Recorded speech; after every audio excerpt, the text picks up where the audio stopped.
Picture a train arriving in occupied Manchuria, not carrying soldiers to a front line, but prisoners disappearing behind walls the outside world was never meant to fully see.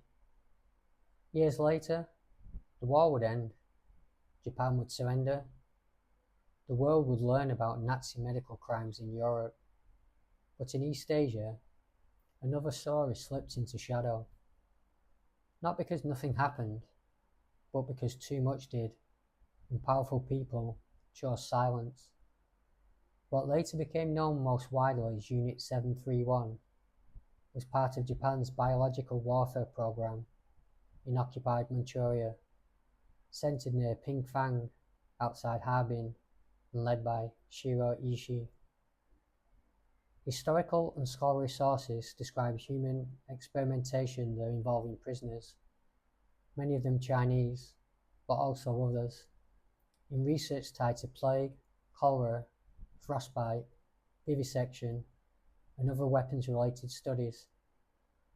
Estimates of those killed inside the Pingfang complex commonly run to the thousands, though exact totals remain uncertain because records were destroyed and the unit was built around secrecy.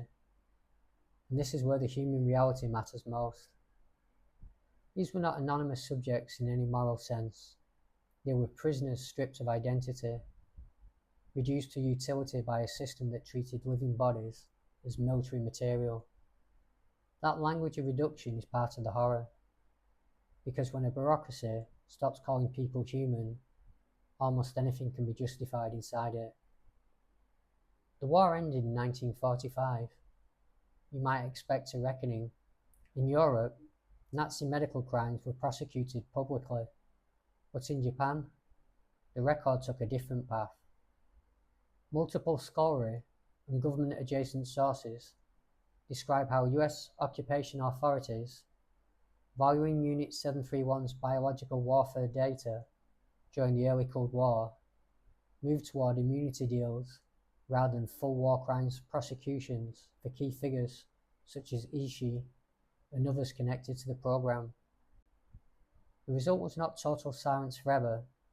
Soviet authorities later held the Khabarovsk trials for some captured personnel in 1949, but many central perpetrators avoided the kind of public accountability seen at Nuremberg. That is the cover-up at the heart of this story. Not the claim that no one knew anything, but that knowledge was handled, traded, buried, and contained. That evidence of atrocity became strategically useful, and that national security was allowed to sit where justice should have stood. For the victims and their families, this meant something devastatingly familiar.